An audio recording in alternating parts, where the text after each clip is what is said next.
ان کے آتے ہی گھر میں ایک عجیب سی فضا قائم ہو گئی تھی۔ دراصل وجہ ان کا بیٹا تھا، جو کہ ہر وقت مہوش کو دیکھتا رہتا تھا۔ میں نے اپنی بیٹی کی پرورش بہت احتیاط سے کی ہے، کیونکہ میں جانتی ہوں کہ آج کل کے حالات کیسے ہیں، مگر میری نند کے بیٹے کے آنے سے گھر کا ماحول گھٹن زدہ ہو گیا تھا۔ میں کچھ کہہ بھی نہیں سکتی تھی، کیونکہ وہ اتنے عرصے بعد آئی تھی اور ظاہر ہے ان کے بھائی کا گھر تھا۔ ان کو ہمارے گھر آ کر تقریباً 8 دن ہو چکے تھے کہ اس دن عصر کی نماز پڑھ کر سب چائے پی رہے تھے اور ان کا بیٹا باہر گیا ہوا تھا، تو میری نند میرے شوہر سے مخاطب ہوئی، بھائی آج تم سے کچھ مانگنے کا ارادہ کیا ہے، بہن کو خالی ہاتھ نہ لوٹانا۔ میرے کان ایک دم کھڑے ہو گئے، کیونکہ ان کا انداز ہی بتا رہا تھا کہ وہ کیا مانگنے والی ہے۔ میں نے آنکھ کے اشارے سے اپنی بیٹی کو اندر جانے کا کہا۔ بات سن کر میرے شوہر مسکرا کر بولے، کہو بھائی، اس سے پہلے کبھی منع کیا ہے جو ایسے کہہ رہی ہو؟ بھائی مجھے اپنے بیٹے کے لیے مہوش کا ہاتھ چاہیے، میں بڑی امید سے تمہیں بول رہی ہوں، اور دیکھو میرا بیٹا تو گھر کا بچہ ہے، آپ کو تو کوئی اعتراض نہیں ہونا چاہیے۔ ان کے کہنے کی دیر تھی کہ مجھے اتنا شدید غصہ آیا، کیونکہ میری نند جانتی تھی کہ میری بیٹی کی منگنی بچپن سے ہی میرے بھانجے سے ہو چکی ہے۔ خیر وہ تو میرے شوہر نے فوراً ہی منع کرتے ہوئے کہا کہ بہن تم جانتی تو ہو کہ مہوش اپنی خالہ کے بیٹے سے منسوب ہے، بلکہ اب تو تھوڑے عرصے بعد ہم شادی کا سوچ رہے ہیں۔ یہ سنتے ہی میری نند کی شکل دیکھنے والی ہو گئی، وہ یکدم غصے میں آ گئی، تم نے مجھے غیر سمجھا ہے بھائی، اب میں اس گھر میں کبھی نہیں آؤں گی۔ میرے شوہر نے لاکھ سمجھایا پر وہ اس وقت نہیں مانی، لیکن پھر اچانک رات میں وہ خود ہی ٹھیک ہو گئیں اور اپنے بھائی سے اور مجھ سے معافی مانگی، جس پر مجھے کافی حیرت بھی ہوئی، مگر میں سمجھی کہ شاید واقعی انہیں احساس ہو گیا ہے۔ اگلے دن صبح وہ اپنے بیٹے کے ساتھ باہر جانے لگیں تو میں نے پوچھا، آپا آپ کہاں جا رہی ہیں؟ کیونکہ میں جانتی ہوں کہ کراچی میں وہ اتنا زیادہ کسی کو جانتی نہیں تھیں۔ میرے سوال پر وہ تھوڑا سا گڑبڑائیں اور پھر بولنے لگیں، دراصل میں اپنے بیٹے کے ساتھ بازار جا رہی ہوں، جلدی آ جاؤں گی، سوچا کچھ شاپنگ ہی کر لیتی ہوں۔ میں ان کی بات سن کر خاموش ہو گئی۔ شام کے 7 بجے تو مجھے پریشانی ہو گئی کہ آپا اور ان کے بیٹے کا کچھ اتا پتہ نہیں۔ میرے شوہر بھی بہت پریشان ہو رہے تھے۔ ابھی ہم ان کا تذکرہ کر ہی رہے تھے کہ اچانک دونوں ماں بیٹا آ گئے، مگر جیسے ہی انہوں نے گھر میں قدم رکھا میں چونک گئی، کیونکہ سارے دن کی خریداری کے باوجود جو ان کے تھیلے سے نکلا وہ دیکھ کر تو میرے رونگٹے کھڑے ہوئے۔ وہ تھیلے میں بلی کے کالے بچے لائی تھیں۔ میں نے کہا، آپا یہ کیا ہے؟ کہنے لگی، ارے کیا بتاؤں، تمہارے کراچی شہر میں تو لٹیرے بہت ہی مہنگی چیزیں دیتے ہیں، اب میں یہاں سے کیا خریدتی، مجھے تو کوئی سمجھ ہی نہیں آیا، اس لیے میں واپس آ رہی تھی۔ پھر مجھے اچانک بیچارے بلی کے بچے بھوکے نظر آئے تو میں انہیں گھر میں اٹھا لائی ہوں۔ مہوش، او مہوش بیٹی، ذرا ان کے لیے دودھ لانا، دیکھو میں بلی کے بچے اٹھا لائی ہوں اور یہ بھوکے ہیں۔ مہوش بھی یکدم بھاگ کے آئی، مگر جیسے ہی مہوش نے بلی کے بچوں کو دیکھا اس کو چکر آ گیا اور وہ بری طرح سے گر کر بے ہوش ہو گئی۔ میں تو اپنی بیٹی کو یوں دیکھ کر یکدم پریشان ہو گئی۔ آپا بالکل نارمل کھڑی رہیں جیسے انہیں مہوش کے گرنے کا یقین تھا۔ میرے تو ہاتھ پاؤں پھول گئے، سمجھ نہیں آ رہا تھا کہ کیا کروں۔ میں نے پانی ڈالا مگر اس کے باوجود مہوش کو ہوش نہیں آیا۔ پھر جو جو صورتیں مجھے یاد تھیں وہ سب پڑھ کر اس پر پھونکیں۔ آہستہ آہستہ مہوش نے آنکھیں کھولیں۔ میں نے پوچھا، کیا ہوا بیٹا، تمہاری طبیعت تو ٹھیک ہے نا؟ مگر وہ خاموش رہی، اس کی آنکھیں عجیب سی دہشت زدہ ہو رہی تھیں۔ پھر میں نے اور اس کے ابو نے اسے سہارا دے کر کمرے میں لٹا دیا۔ مہوش کو لٹا کر جب میں کمرے سے باہر آئی تو میری نند اور ان کا بیٹا کسی بات پر مجھے ہنستے ہوئے دکھائی دیے۔ مجھے بہت غصہ آیا کہ ایک تو بچی کو پوچھا بھی نہیں اور اب یہاں بیٹھ کر دونوں ہنسی مذاق کر رہے ہیں، مگر میں خاموش رہی۔ رات کو عشاء کی نماز پڑھ کر میں کمرے میں جانے لگی تو سوچا پہلے مہوش کو دیکھ لوں، مگر میں جیسے ہی اس کے کمرے میں داخل ہوئی میرے منہ سے چیخ نکلتے نکلتے رہ گئی۔ وہ بلی کے چاروں بچے مہوش کے سرہانے بیٹھے تھے اور مہوش ٹک ٹکی باندھے چھت کو گھور رہی تھی۔ میں نے جلدی سے بلی کے بچوں کو بھگایا اور مہوش کو آواز دی، کیا ہوا مہوش، تم سوئی نہیں اور یہ بلی کے بچے تمہارے پاس بیٹھے تھے، تمہیں پتہ نہیں چلا؟ میں نے حیران ہوتے ہوئے پوچھا، مگر وہ بددستور خاموش رہی۔ میں اس کے پاس بیٹھ گئی اور اس کا سر سہلاتی رہی۔ تھوڑی دیر بعد اس کی آنکھ لگ گئی تو میں اپنے کمرے میں آ گئی اور آتے ہی اپنے شوہر سے کہا کہ آپ خدا کے لیے ان بلی کے بچوں کو باہر چھوڑ کر آ جائیں، جب سے یہ آئے ہیں مہوش کی طبیعت خراب ہے، میرے دل میں وہم آ رہے ہیں۔ میرے شوہر بولے، یہ بلی کے بچے بے ضرر ہیں، ابھی تو آئے ہیں اور تمہیں خوف محسوس ہونے لگا ہے۔ اس وقت تو میں خاموش ہو گئی کہ ہو سکتا ہے شاید یہ واقعی میرا وہم ہو، مگر دل اندیشوں میں گھرا ہوا تھا۔ یہی سب سوچتے ہوئے نہ جانے کب میری آنکھ لگ گئی۔ صبح حسب معمول میں فجر کے وقت اٹھی تو دیکھا کہ جس کمرے میں میری نند اور ان کا بیٹا ٹھہرے ہیں اس کی لائٹ جل رہی ہے۔ میں نے سوچا جا کر دیکھتی ہوں، کیونکہ میری نند کو تو میں نے آج تک کوئی نماز پڑھتے نہیں دیکھا، اسی لیے اتنی صبح ان کے کمرے کی لائٹ جلی دیکھی تو مجھے حیرت ہوئی۔ میں ان کے کمرے کے پاس پہنچی ہی تھی کہ دیکھا کہ ان کا بیٹا ایک بوتل میں پانی بھر رہا ہے اور میری نند پڑھنے میں مصروف ہے۔ اس کے سر پر نہ کوئی دوپٹہ ہے اور ان کی حالت بھی بہت عجیب و غریب ہے۔ مجھے حیرت ہوئی کہ ایسا کیا پڑھ رہی ہیں کہ دوپٹہ تک سر پر رکھنا گوارا نہیں کیا۔ میں خاموشی سے دیکھتی رہی کہ دیکھوں تو ماجرا کیا ہے۔ تھوڑی دیر بعد جس بوتل میں میری نند کے بیٹے نے پانی بھرا تھا وہ میری نند کو دی اور انہوں نے وہ پانی دیواروں پر چھڑکنا شروع کر دیا۔ یہ دیکھ کر تو میرا دماغ ہی گھوم گیا اور میں فوراً ان کے کمرے میں گئی۔ یہ کیا کر رہی ہیں آپا؟ میں نے زوردار آواز میں پوچھا تو مجھے دیکھ کر میری نند اور ان کا بیٹا گڑبڑا گئے اور وہ مجھ سے کہنے لگی، ارے کچھ نہیں ہوا، خیر و برکت کے لیے دیواروں پر کل شریف پڑھ کر چھڑک رہی ہوں۔ یہ کون سے کل شریف پڑھے ہیں آپا کہ آپ نے سر تک نہیں ڈھانپا؟ آخر آپ کے دماغ میں کیا چل رہا ہے؟ مجھے بتا دیں۔ بس میرے پوچھنے کی دیر تھی تو وہ ایسے بپھر گئی جیسے میں نے نہ جانے کیا پوچھ لیا ہو۔ تم مجھ پر الزام لگا رہی ہو، اب میں اس گھر میں ایک پل بھی نہیں رکوں گی۔ وہ اتنا زور زور سے چیخنے چلانے لگیں کہ سن کر میرے شوہر اور میری بیٹی بھی اٹھ کر باہر آ گئے۔ پوچھنے لگے کہ آخر کیا ہوا ہے۔ ارے بھائی، اپنی بیگم سے کیا پوچھ رہے ہو؟ مجھ سے پوچھو۔ اب یہی کسر رہ گئی تھی کہ تمہارے گھر سے میں رسوا ہو کر نکلوں۔ تمہاری بیگم نے تو آج مجھے میری صحیح جگہ دکھا دی ہے، اللہ کسی بہن کو ایسا دن نہ دکھائے۔ وہ بلا وجہ بات کو بڑھا رہی تھیں اور میں حیران تھی کہ کس طرح انہوں نے اپنی غلطی کو چھپا کر مجھے ہی مورد الزام ٹھہرا دیا۔ ان کا یہ ڈرامہ تھوڑی دیر ہی چلا اور اس کے بعد جیسے ہی صبح کا اجالا ہوا وہ جانے کے لیے تیار ہو گئی۔ میرے شوہر نے انہیں بہت روکا مگر وہ نہیں رکی۔ اس بات کو لے کر میرے شوہر بھی مجھ سے ناراض ہوئے کہ مجھے ان کی بہن کے ساتھ ایسا سلوک نہیں کرنا چاہیے تھا، پر میں کیا کرتی، میرا رویہ ان کا عمل دیکھ کر فطری ہی تھا۔ ان کے جانے کے 3 دن کے بعد میں عصر کی نماز پڑھ کر تسبیح پڑھنے میں مشغول تھی۔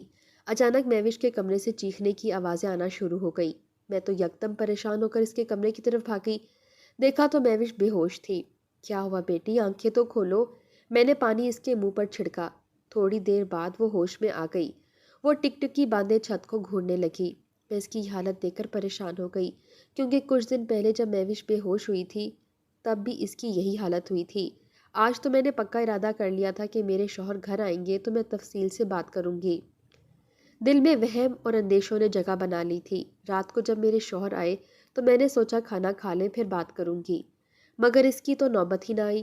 مہوش کے کمرے سے دوبارہ چیخنے کی آوازیں آئیں اور جب میں اور اس کے ابو اس کے کمرے میں گئے تو ہماری آنکھیں پتھرا گئیں، کیونکہ مہوش پورے بال کھول کر فرش پر الٹی گری ہوئی تھی اور اس کے منہ سے جھاگ نکل رہی تھی۔ ہم دونوں میاں بیوی تو یکدم گھبرا گئے، فوراً ہسپتال لے کر بھاگے۔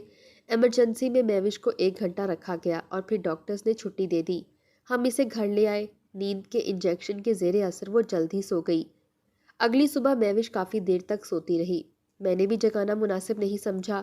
ڈاکٹرز کے مطابق تو ہماری بچی کی رپورٹس بالکل نارمل تھیں۔ ڈاکٹر نے بتایا کہ ہو سکتا ہے بے ہوشی کی وجہ کمزوری ہو، آپ اس کی غذا پر توجہ دیں۔ میں سبزی کاٹ رہی تھی کہ سبزیوں کا سوپ بنا کر مہوش کو دوں، اتنے میں دروازے پر دستک ہوئی۔ دیکھا تو ایک عورت کھڑی تھی اور بے حد بدحال حلیے میں تھی۔ میں سمجھی کہ شاید کوئی فقیرنی ہے۔ میں نے کہا رکو اماں، لاتی ہوں پیسے۔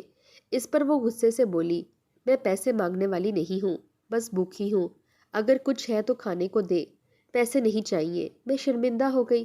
میں نے کہا معاف کرو اماں، تم یہاں بیٹھو، میں کھانا لاتی ہوں۔ میرے گھر کے باہر چبوترا بنا ہوا تھا۔ میں نے اس عورت کو وہاں بٹھا دیا اور کھانا لینے چلی گئی۔ اتنی دیر میں وہ بلی کے بچے جو میری نند لے کر آئی تھی باہر چبوترے کی طرف جانے لگے۔ میں نے انہیں ہٹایا مگر وہ پھر بھی چلے گئے۔ جیسے ہی میں کھانا لے کر چبوترے پر گئی تو وہ عورت بلی کے بچے دیکھ کر یکدم چیخنے لگی، ہٹاؤ انہیں یہاں سے۔ میں تو یکدم پریشان ہو گئی۔ اماں، یہ بلی کے بچے ہیں، آپ کو کچھ نقصان نہیں پہنچائیں گے، آپ آرام سے بیٹھیں اور کھانا کھائیں۔ مگر اماں تو مانی ہی نہیں، بولنے لگی نہیں، یہ بلی کے عام بچے نہیں ہیں، ان پر گندا علم ہوا ہے، سفلی علم ہوا ہے، یہ تجھے بھی گندا کر دیں گے، ہٹا ان کو، ہٹا ان کو میرے پاس سے۔ وہ چیخنے لگیں۔ ان کے شور کرنے پر گلی کی کچھ عورتیں بھی جمع ہو گئیں۔ سارا ماجرا سن کر ایک عورت کہنے لگی، بہن جب یہ اماں اتنا کہہ رہی ہیں تو ہٹا دو نا ان بلی کے بچوں کو۔ میں نے بحث کرنا مناسب نہیں سمجھا اور وہاں سے ایک جمعدار گزر رہا تھا۔ میں نے اسے کہا بھائی ذرا ان بلی کے بچوں کو پکڑ کر دور چھوڑاؤ۔ اس نے بلی کے بچے پکڑے اور وہ چل دیا۔ تھوڑی دیر بعد وہ عورت بھی کھانا کھا کر جانے لگی تو میں نے اسے روکا۔ میں نے کہا اماں آپ کو کیسے پتا چلا کہ ان بلی کے بچوں پر گندا علم ہوا ہے؟ وہ عورت عجیب سے انداز میں ہنسی اور بولی میں کسی کا احسان نہیں رکھتی، تو نے مجھے روٹی کھلائی تو میں نے بھی تجھے اصلیت سے آگاہ کر دیا۔ اب آگے تیرا کام ہے، اپنی بیٹی کو بچا ورنہ وہ سفید لٹھے میں ملے گی تجھے۔ یہ سن کر تو میرے پیروں تلے سے زمین نکل گئی، آنکھوں کے آگے جیسے اندھیرا آنے لگا۔ تھوڑا سنبھلی تو وہاں کوئی بھی نہیں تھا، وہ عورت تو پتہ نہیں کہاں غائب ہو گئی تھی۔ میں نے آگے گلی میں جا کر اسے ڈھونڈا مگر وہ نہ ملی۔ جیسے تیسے میں اپنے گھر آئی اور بھاگ کر مہوش کے کمرے میں گئی۔ جب دیکھا تو میرے جسم کی آدھی جان نکل گئی۔ جن بلی کے بچوں کو میں نے جمعدار کو دیا تھا وہ چاروں مہوش کے گرد بیٹھے اسے دیکھ رہے تھے۔ یہ منظر دیکھ کر تو میں بے ہوش ہو گئی۔ جب مجھے ہوش آیا تو مہوش کے ابو کو اپنے سرہانے پایا۔ میں نے فوراً مہوش کا پوچھا، وہ دیوانوں کی طرح بھاگ کر اس کے کمرے میں گئی۔ دیکھا تو وہ ٹکٹکی باندھے چھت کو گھور رہی تھی۔ اس کی حالت دیکھ کر میں تو پھوٹ پھوٹ کر رونے لگی۔ میرے شوہر بھی آ گئے، مجھے بےحد پریشان لگ رہے تھے۔ کہنے لگے کہ کیا ماجرا ہے، بتاؤ تو صحیح، تم لوگوں کی یہ حالت دیکھ کر تو میرا تو دل ڈوبا جا رہا ہے۔ وہ یکدم بیٹھ گئے۔ میں نے اپنے آپ کو سنبھالا، اس عورت کے آنے سے لے کر بلی کے بچوں کو چھڑوانے تک پوری تفصیل سنائی اور پھر یہ بھی بتایا کہ کس طرح میں نے بلی کے بچوں کو واپس دیکھا، اور جب میں نے دیکھا تو دیکھ کر میں بے ہوش ہو گئی۔ یہ سب سن کر وہ بھی بے چین نظر آنے لگے۔ بیگم مجھے کچھ سمجھ نہیں آ رہا، میں کیا کروں؟ میں تو کسی ایسے شخص کو بھی نہیں جانتا جسے ان سب چیزوں کا علم ہو۔ ایسا کرتا ہوں صبح امام صاحب سے ملاقات کر کے انہیں تفصیل بتاتا ہوں۔ ان کی یہ بات سن کر مجھے تھوڑی تسلی ہوئی۔ میں نے ہاں میں سر ہلا دیا۔ صبح جب فجر کی نماز پڑھنے میرے شوہر مسجد میں گئے تو میں نے بھی مصلی بچھا کر اپنے رب کے حضور سجدہ ریز ہو گئی اور رو رو کر دعائیں مانگنے لگی۔ میرے مالک، میں نے کبھی کسی کا برا نہیں چاہا، تو سب حال جانتا ہے، اپنا رحم کر میرے مولا، میری بچی کو نظر بد اور بری بلا سے محفوظ رکھ۔ دعا مانگ کر مجھے بہت سکون ملا۔ اب بے چینی سے میں اپنے شوہر کا انتظار کرنے لگی کہ دیکھوں مولوی صاحب نے کیا کہا۔ تھوڑی دیر بعد دروازے پر دستک ہوئی۔ میں نے جا کر دیکھا تو میرے شوہر امام صاحب کے ساتھ آئے ہیں۔ امام صاحب نے جیسے ہی گھر میں قدم رکھا فوراً پیچھے پلٹے اور کچھ دیر باہر کھڑے ہو کر قرآنی آیات کا ورد کرتے رہے، پھر دوبارہ اندر داخل ہوئے۔ میرے شوہر نے انہیں پوری تفصیل بتا دی۔ امام صاحب میری بیٹی سے ملنا چاہ رہے تھے۔ میرے شوہر نے مجھے اشارہ کیا۔ میں مہوش کے کمرے میں گئی اور اس کو اٹھا کر بٹھایا کہ امام صاحب کو بلا لاؤں گی۔ میرے شوہر امام صاحب کو لے کر مہوش کے کمرے کی طرف آئے مگر امام صاحب نے دروازے پر ہی رک کر اندر جانے سے منع کر دیا اور کہا بھائی معذرت، میں اندر نہیں جا سکتا۔ میرے شوہر نے سوالیہ نظروں سے امام صاحب کو دیکھا تو وہ سمجھ گئے اور کہنے لگے دراصل بھائی آپ کے گھر اور آپ کی بیٹی پر کسی نے سفلی علم کروایا ہے۔ جب میں آپ کے گھر میں داخل ہوا اسی وقت مجھے اندازہ ہو گیا تھا، مگر اس بچی کا چہرہ دیکھ کر میں دور سے ہی سمجھ گیا ہوں، مگر میں اندر اس لیے نہیں جا سکتا کہ میں اس کے توڑ سے واقف نہیں۔ ہاں مگر آپ کی مدد ضرور کر سکتا ہوں۔ میں ایک شاہ صاحب کو جانتا ہوں جو اس حوالے سے لوگوں کی فی سبیل اللہ مدد کرتے ہیں، آپ کو ان سے ضرور ملوا دوں گا، مگر دعا کریں کہ وہ راضی ہو جائیں کیونکہ آج کل ان کی طبیعت ناساز ہے اور وہ کسی سے ان سلسلوں میں مل بھی نہیں رہے، مگر میں اپنی پوری کوشش کروں گا۔ امام صاحب کے ان لفظوں سے ہم میاں بیوی کو تھوڑی ڈھارس ہوئی، مگر میرے ذہن میں یہ سوال ابھرا کہ یہ سب کس نے کروایا ہوگا، اور میرا سیدھا شک اپنی نند پر ہی گیا کیونکہ بلی کے بچے وہی ہمارے گھر میں لائی تھیں، اور ہو سکتا ہے کہ ہم نے مہوش کے رشتے کے لیے منع کیا تھا تو انہوں نے وہی دشمنی نکالی ہو، مگر کوئی اس حد تک بھی گر سکتا ہے، وہ بھی سگی بہن، سگی پھپھو۔ کوئی بہن یا کوئی پھپھو اپنے بھائی یا اس کی اولاد کو نقصان پہنچانے کا سوچ سکتی ہے؟ سوچ سوچ کر میری عقل حیران تھی کہ میری نند کس حد تک گر گئی۔ میرے دل سے بہت آہ نکلی مگر میں خاموش رہی، اپنے شوہر کے سامنے اس طرح کی کوئی بات نہ کی کہ ان کا دل خراب ہو۔ مہوش کی حالت دن بدن خراب ہوتی جا رہی تھی، سوکھ کے کانٹا ہو گئی تھی، کوئی بات نہیں کرتی تھی، بس صرف چھت کو گھورتی رہتی تھی یا زمین کو دیکھتی رہتی تھی۔ اس کی یہ حالت مجھ سے دیکھی نہیں جاتی تھی۔ اس دن میں عصر کی نماز پڑھ کر فارغ ہوئی تو دروازے پر دستک ہوئی۔ دیکھا تو شوہر کے ساتھ امام صاحب اور ایک نہایت ہی بزرگ شخصیت کھڑے ہوئے تھے۔ میں نے دروازے کی سائڈ پر ہو کر انہیں اندر آنے کی اجازت دی۔ انہوں نے باہر کھڑے ہو کر غور سے گھر کے دروازے کا معائنہ کیا اور پھر میرے شوہر سے مخاطب ہوئے، میاں کسی کو بلا کر لائیے اور یہاں کا فرش کھدوائیے۔ میرے شوہر برابر والوں کے بیٹے کو بلا کر لائے۔ وہ بیچارہ، اللہ اسے اچھا رکھے، سب سامان لے کر آیا اور فرش کھودنے لگا۔ ابھی تھوڑا ہی فرش کھودا تھا کہ اچانک بلی کے بچوں کی رونے کی آوازیں آنے لگیں۔ وہ بزرگ آواز سن کر جلال میں آ گئے، مگر بولے کچھ نہیں۔ دراصل امام صاحب نے ان کو مکمل تفصیل سے پہلے ہی آگاہ کر دیا تھا۔ تھوڑی ہی دیر گزری تھی کہ بلی کے بچے میری آنکھوں کے سامنے تڑپ تڑپ کر مر گئے۔ میں دم سادے یہ سب دیکھ رہی تھی کہ اتنی دیر میں کھدائی مکمل ہوئی، اور جو وہاں سے نکلا اسے دیکھ کر میں چکرا کر رہ گئی۔ کالے کپڑے میں ایک دلہن بنی گڑیا اور اس میں پیوست سوئیاں دیکھ کر تو میرے رونگٹے کھڑے ہو گئے۔ اچانک مجھے اس دن والی عورت کی بات یاد آ گئی، اپنی بچی کو بچا ورنہ وہ تجھے سفید لٹھے میں ملے گی۔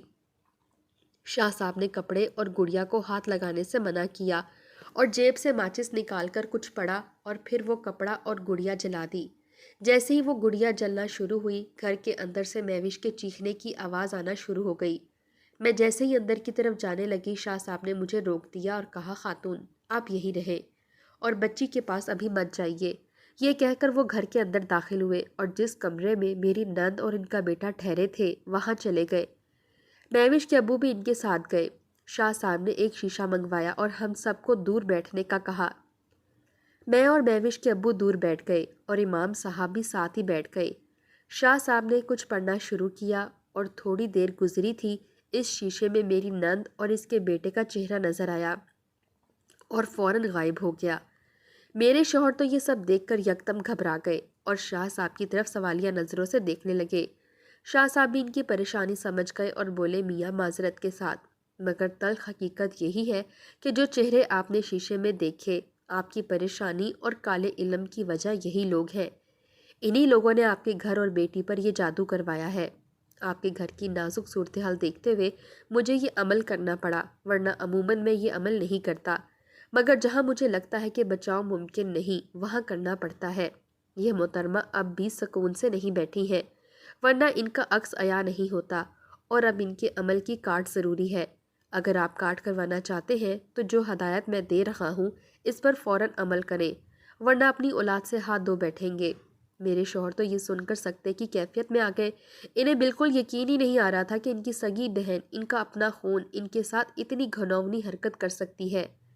شاہ صاحب نے تھوڑی دیر کمرے میں قرآنی آیات کی تلاوت کی، پھر مجھ سے پانی منگوایا اور کہا کہ اس کمرے کا غسل کرے۔ میں نے وہ کمرہ پورا دھویا اور وہاں اگربتی جلا دی۔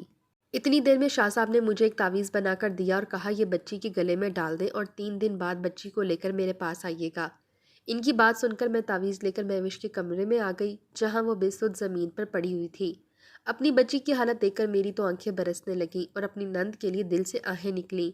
میں نے مہوش کو اٹھایا، اس کے بستر پر لٹایا اور تعویذ اس کے گلے میں پہنا دیا۔ اگلے 3 دن سکون سے گزرے، بس مہوش کی خاموشی نہیں ٹوٹی۔ 3 دن بعد ہم مہوش کو لے کر شاہ صاحب کے پاس گئے اور انہیں ساری صورتحال سے آگاہ کیا کہ ویسے تو ان 3 دنوں میں کوئی ناخوشگوار واقعہ نہیں ہوا، بس مہوش مستقل خاموش ہے۔